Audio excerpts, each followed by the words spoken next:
What were the top 5 topics of 2022? Stick around now and find out on the Church Revitalization Podcast. Hello, and welcome to the Church Revitalization Podcast, brought to you by the Malphurs Group team, where each week we tackle important, actionable topics to help churches thrive. And now, here's your hosts, Scott Ball and AJ Matthew. Welcome to the Church Revitalization Podcast. My name is Scott Ball. I'm joined by my friend and co-host, AJ Matthew. AJ, we will get back to brand new actionable topics next week, but we thought we would start the beginning of 2023 by recapping the top 5 topics of 2022. So want to let you know on the front end of this podcast, we're going to briefly kind of talk about the top 5, but we actually have put together in one document the top 10 articles from 2022 in one PDF that you can download. So you'll be able to go to malphursgroup.com/173 and download that for free. I've gotten some great feedback, AJ, from different churches that they like to pass these articles off to board members or staff members. And so this is an easy way to do that without having to share links and all of that. So you can go to malphursgroup.com/173, download the top 10 articles all in one combined PDF. And we've made it look a little nice. I mean, looks pretty good. Yeah. Looks okay. Yeah. And you can download that for free. But today we're going to talk about the top 5. So if you want to know the full top 10, you got to download that PDF, but we'll talk about the top 5 today. Yeah. You know what I like about these two, Scott, is it's a pretty diverse group of topics. So I think that's pretty good.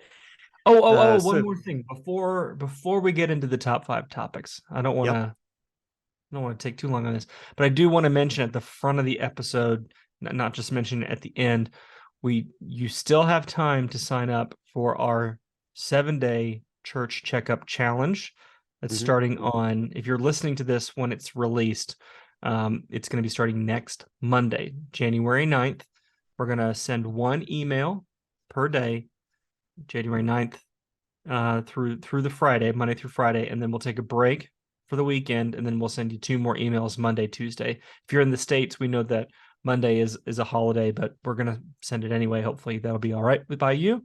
So just want you to sign up for that. We're going to be going through, we're going to each day tackle a different topic to help you sort of diagnose, maybe it would be a good word since we're calling it a church checkup challenge. Is there any unhealth here in our church? Is there something that we need to work on? So these are short emails, short video that gets sent with that. And there's also a download each day, an exercise that you can do on your own or with your team to help you think about a particular pocket of church health. So just want to mention that at the front of this episode. We're throwing away free downloads like it's nobody's business. You can download it's 2023. Attend these 10 articles at malphursgroup.com/173. You can sign up for the free church checkup challenge at malphursgroup.com/challenge 2023. So we'll mention it again at the end, but I wanted to get at the front for all the people who tune out when we start wrapping up the episode. All right. Well, let's run through the top 5 topics of 2022. Not going to spend a ton of time on these, but give you an overview, and then you can jump back in and read those because maybe it's one that you missed, or maybe you're new to the podcast. So our first one is the well, hold on, we doing this, Scott? We doing this? We're going to start with number 5. We're going to start at the bottom. Okay. You gotta work your way to the top, my friend. Okay. All right. Here we go. Yeah, everybody will be on the edge of their seat. That's right. Number 5 is how to write volunteer job descriptions. So this was a really, really great how-to because it's super important and overlooked often in churches. High majority of churches never think about writing volunteer job descriptions, but the benefits of it are really pretty high in helping people to understand what they're getting in for, and helping you as a leader of a team and to be able to know really who's the best fit. So we had 5 elements to this. There were 5 sections, and section 1 was first just identifying who does this person report to, whatever this position is. Hopefully they're not just thrown to the wolves and they actually know who is going to be supervising the work. And you might think, well, yeah, that's a no-brainer. But again, a lot of these things are no-brainers, but often overlooked. So reporting, knowing who you report to is important, Scott. Yeah. This was maybe one of our most, I mean, the promise of this podcast is that we're giving you actionable content to help your church thrive. But of the 5 that are on this list, they're all good. This one is maybe the most like very how to do this. Mm-hmm. So as you said, section 1, we talk about defining who you report to.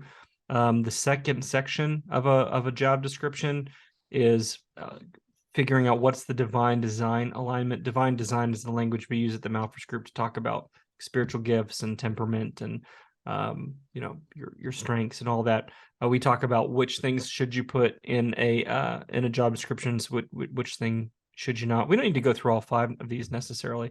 Let's give them a reason to download. One of the things that's nice about this particular episode, AJ, is that I believe that we also, just free downloads on free downloads, I believe that we have a job description template that you can download that's attached to that article as well. Okay. So that's the 3rd download now referenced in this episode. You're just opening up the toy box, man. You just take out whatever you want. Yeah, that's right. But anyway, so number 5 on our list was how to write volunteer job descriptions, and there's 5 sections to that. We mentioned, it starts with who does it report to, then it goes to divine design alignment, and then there's 3 other things that are part of that.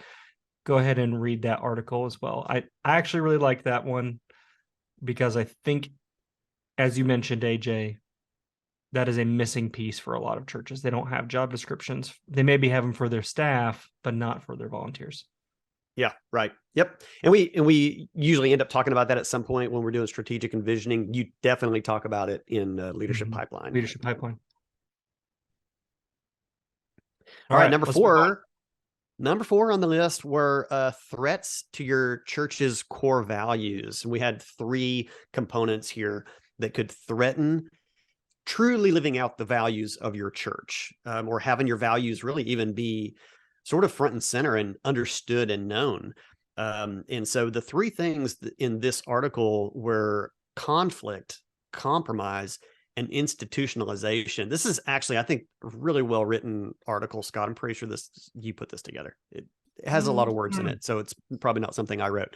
I don't know. You might surprise yourself. They're all good. They're all good words and good points. But yeah, conflict in the church can definitely derail your core values if you don't deal with conflict in a I'm going to say in a healthy but also a strong way, not letting conflict run over the leadership of the church and the values of the church. That's really important. And then compromise. Sometimes people think compromise is the goal, is the ideal.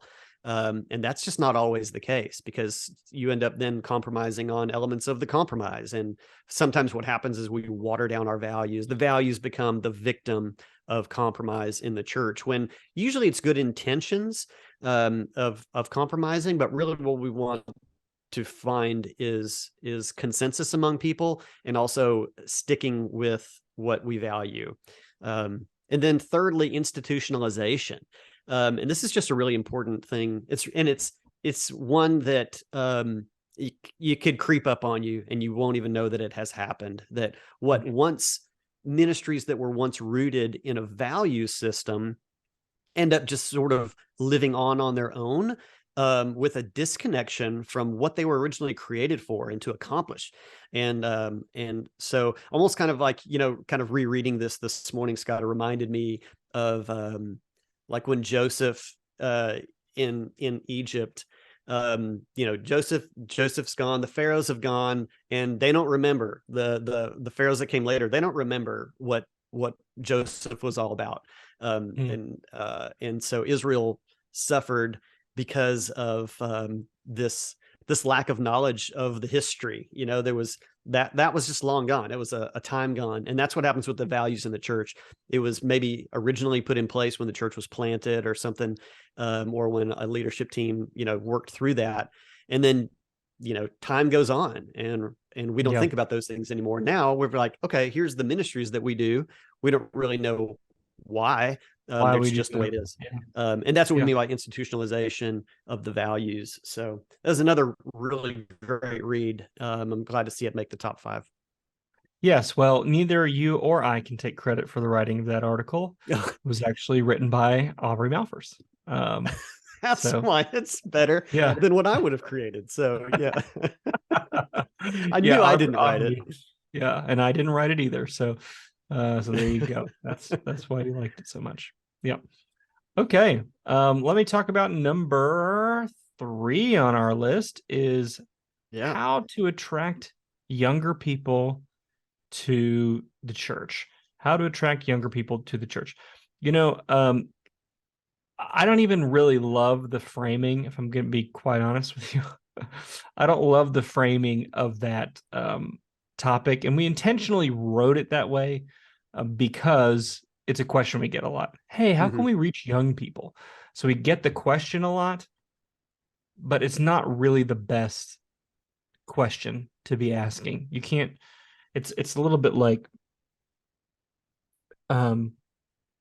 it's how do you, it'd be like a young person asking, how do I get a girlfriend? It's like, okay, you're kind of asking the wrong question, right? You want to work on who you are so that you would be someone who's dateable, right?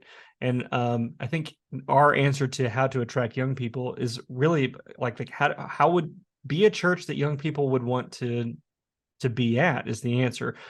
And so even the title graphic on this includes that meme with Steve Buscemi saying, "How do you do, fellow kids?" Like it's you don't want to be like that where you're inauthentically trying to be someone else. So the points that we tackle in that article is that you want to optimize in some key ways that essentially make you ready to reach that mission field of younger families.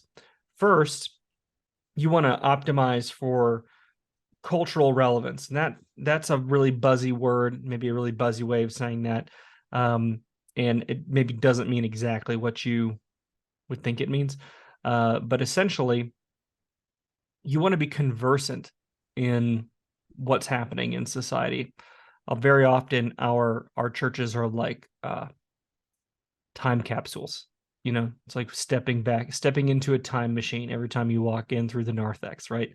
And you really want to be sure that you're addressing the concerns and needs that young people have, younger families have.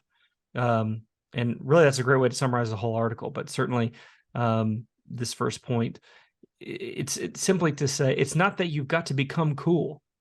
You just have to understand where they're coming from and understand that the challenges are different.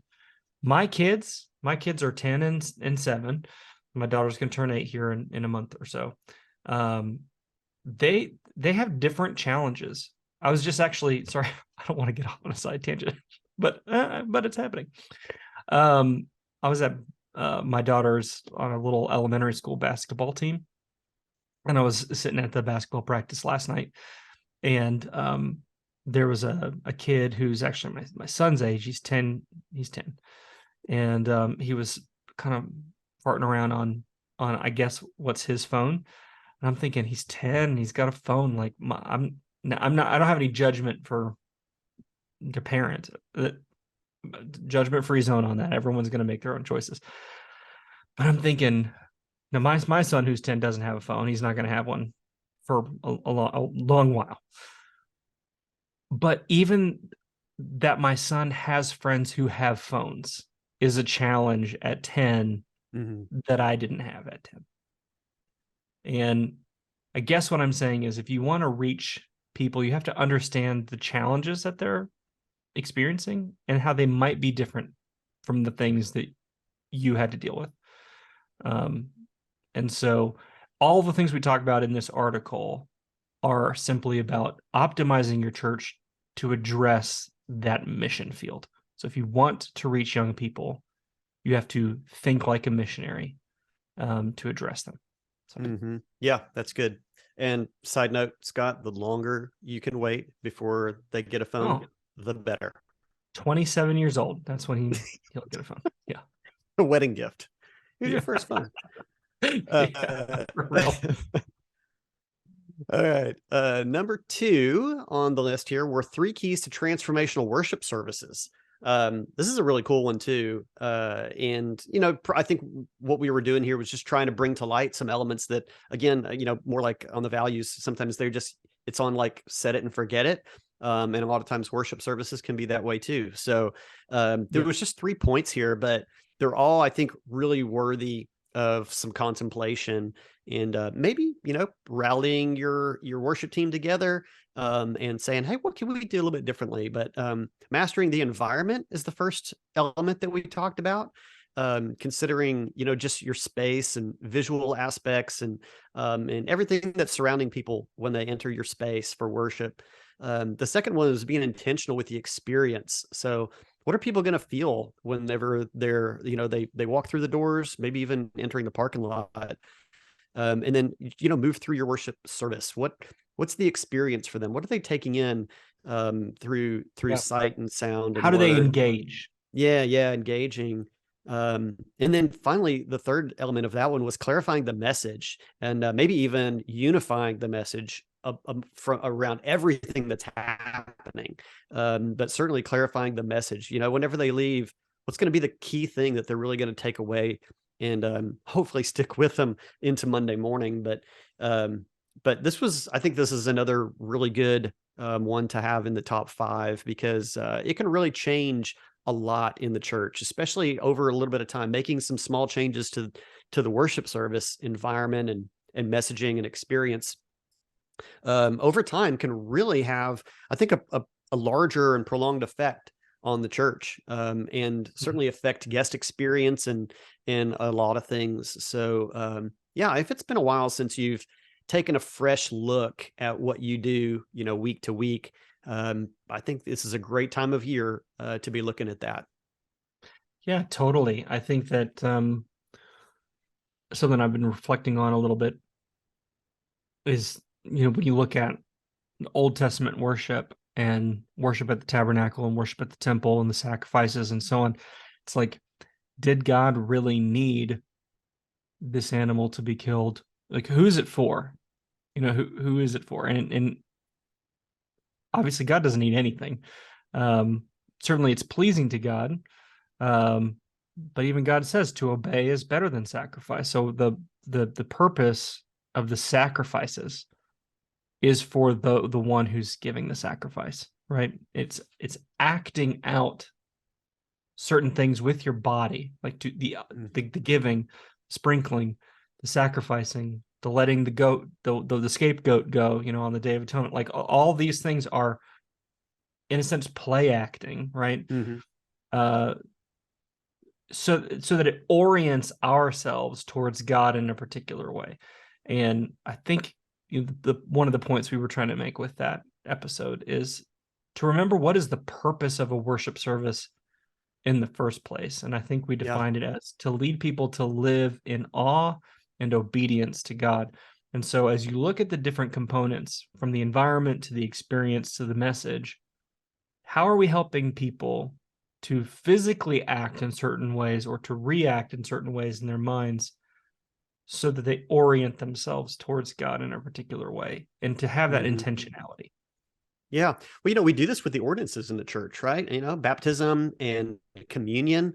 We do specific actions for specific reasons. We talk about what those are, what the meanings are of those. So, those are kind of 2 examples of something that's just more obvious that we do. Right. But with that in mind, that's kind of how we should enter every Sunday. We also do it in like Christmas and Easter. A lot of we really try to build the environment and have really clear messaging around these special days.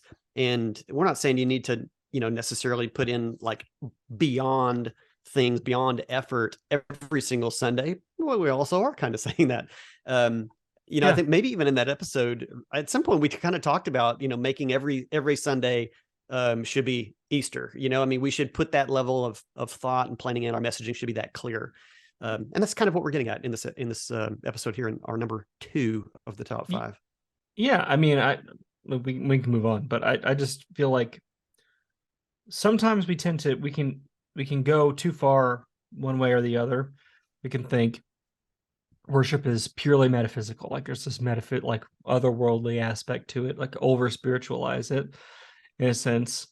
And then we can also go the other way where, it doesn't really matter that much. It's just, it's just songs, it's just words, it's just whatever. And I think it's somewhere in between that. Like there's a metaphysical aspect. Like I don't know where anyone stands theologically. I'm not suggesting that when you take the bread and the cup, it's actually transforming into the body and blood of Christ. But in a metaphysical sense, it is. That's what Jesus says, right? And so there's a higher reality to it. It's not just a symbol. It's more than that. And to look, we're just encouraging you to think with intentionality about each thing. Mm-hmm. Think of it as deeper than don't think of it as just a song, just a sermon, just communion, just a baptism. Understand that there is something that transcends that's embedded in each of those things. And if you take it that seriously, it might transform the way you work on your worship service. Yep.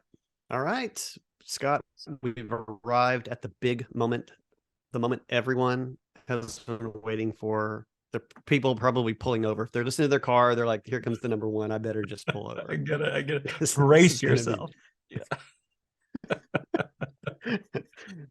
And interestingly, the subject is actually almost like, the anti-top thing, right. It's probably the least thing that would align with big excitement. So the number 1 topic for 2022 that most people just were like, all right, I'm reading that and listening to that episode of the podcast, was the 5 reasons why you have an apathetic church congregation. I think that's really, really interesting too. That continues to be a very popular topic. It hits on key search terms that pastors and church leaders are looking for, because it is a felt need that a lot of you are experiencing. Why is my church apathetic? So we outlined 5 points in that one that could be contributing to that. Being first, a lack of fellowship engagement. So the people just really are not relating well to one another. You haven't created environments in which they can really relate well to one another. On that real quick, we can hit on each of these. Yeah. I was talking with a pastor yesterday, and he was reinforcing something that I'm sure we've all thought about from time to time. But this idea that, if church is if it's just a sermon and it's just music. Now, I think we were just talking about how I feel like a worship service, something more to it than that. It's not just what you're listening to, but if it's just content, you can get that online. You don't need a church for that. Mm-hmm. So you really, people connect for relationship. And so, if your church is lacking that relationship component, then people are going to be apathetic. People care. Mm-hmm. I don't know if we talked about this in this episode or not, AJ. Like, I'll take a church that's mad over a church that doesn't care any day of the week. You know what I mean? We've worked with some churches and they've been kind of mad about one thing or another, but at least they care. You can kind of work with that. It's the ones where they're like, I don't care, and they just quit and they leave or whatever. That's tough. Apathy's hard. And so to create a culture where people care, they have to be connected. Right. Yeah. Some churches are great about fellowship and they know it, and it's super, it's just working. Some Most churches think they're good at it. Think they're good at it, and it's actually not very good. And then some aren't good at it and know it and admit it. We can't get sidetracked on all these too much, but I do want to ask you your opinion on this. This is just off the top of my head. Sorry, podcast listeners. Why do you think some churches think they're good at fellowship, but they're not really. My theory is because they have a circle of people that they know, and all those people are connected, and they're kind of like have blinders on to the fact that there's 40% of the church, 50% of the church plus that maybe comes on a Sunday but isn't all that connected, or they've seen them show up at something else, so then they assume that they're connected, but really they just because they came to service and they also came to a potluck last month doesn't mean that they're actually all that connected. Yeah, and I think there's a few, 100% people. There's some group of leaders are well connected, and they project that out on the rest of the congregation. See that with pastors. First of all, pastors they think it a lot. Everybody wants to be in the pastor's group. Everybody wants to be, the pastor has a home group, and to him, he's like, wow, everybody wants to be in home groups. Like, no, everybody wants to be in your home group. Right. Older people that have had these Sunday school classes or groups for decades, and they've got this super tight circle of 15 or 20 people. Again, they're like, everybody's group is just like ours. Or just, big personality leaders that are similar. It's kind of like a side connection to the pastor thing. Big personality people that others like to be around, and they're in their home group, and that's just great. But that, the other 80% of people in the church then are like, wow, I wish I had what they had. So it's a tough one. And the lack of self-awareness. I'm sorry, we should probably just make a whole episode on this, but the lack of self-awareness there, them thinking that they're this, we see the same thing with friendliness. Oh, we're very friendly. But also with like, we're family. It's like, well, the thing about families is they're really hard to join. Yeah. I mean, I can't walk into your house and be like, can I be in your family? That's not how that works. Yeah. And so the more of a family feel, the more I go, all right, I'm not saying it shouldn't feel like a family. I'm saying it should, but how hard is it to join your family? And very often it's very difficult, more difficult than you think it is. All right. Well, that was definitely hit the AJ and Scott top one right there. That was our favorite topic of the year. All right. The other ones here under the 5 reasons that your church may be apathetic. The second one was barriers to serving. People engaging and serving is a great way for them to feel engaged, become part of, some kind of a group. And we sometimes make that hard for people. The next one is monotony. There's just a lot of that in church, which comes back to more just that lack of caring. The apathy and monotony are very similar things in themselves. Your church may be boring. It's possible. Yeah, that's true. You could be very boring. A lack of vision. So yeah, people are just like, what's the big point? And they may not even be asking that question. But you might be supplying them also with absolutely no indication about what that might be. That they would say, wow, this is it. I can see that our leaders have thought well about the future. So that's lacking in a lot of churches. And then finally, apathetic leadership. And we use this quote from Aubrey often, but he has said, a lot of people have said, Aubrey certainly said, as the leadership goes, so goes the church. And apathetic leadership leads to apathetic congregations.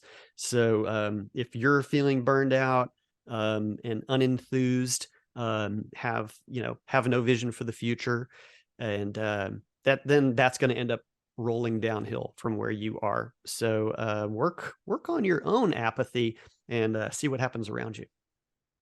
Yeah, I mean, I think when you're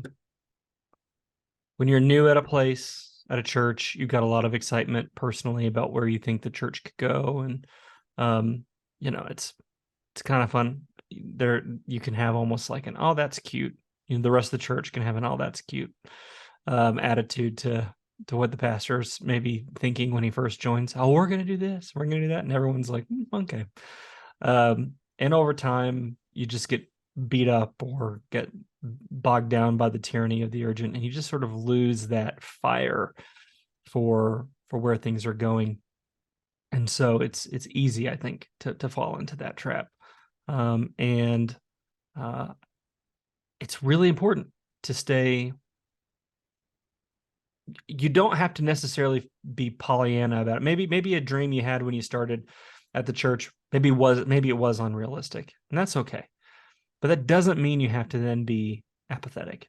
You can keep that fire alive. You can have a better dream because now you have more information. So now that you have this information, what could you do? What is possible? What really needs to be tackled? So rather than letting reality kill your dreams, let the information fuel better dreams, ones that are rooted in what can actually happen. So, and for far too many guys and folks in leadership, it just crowds out any creativity that they have or vision that they have for the future. Yeah. All right. Well, there you go. The top 5 out of the top 10 here today. And if you go to malversgroup.com/173, that's today's episode number. There's an opportunity there where you can download this top 10 PDF document. So go back through and so the full articles are in there. There's also links in there that you can click on that'll take you back to that original post where you can listen to the podcast episode, or go over to YouTube and you can link then over to catch the video version of the podcast. So that's malversgroup.com/173. And then another reminder about the 2023 Church Checkup Challenge. That's at malversgroup.com/challenge2023. So go sign up for that. That starts next Monday, January 9th, and you'll get an email from us each day for 7 business days with an actionable topic, a resource to self-evaluate, and a quick video from us talking about that particular topic for the day. So we want you to start off 2023 thinking about some details in the church, being really intentional about how you're setting up for this new year.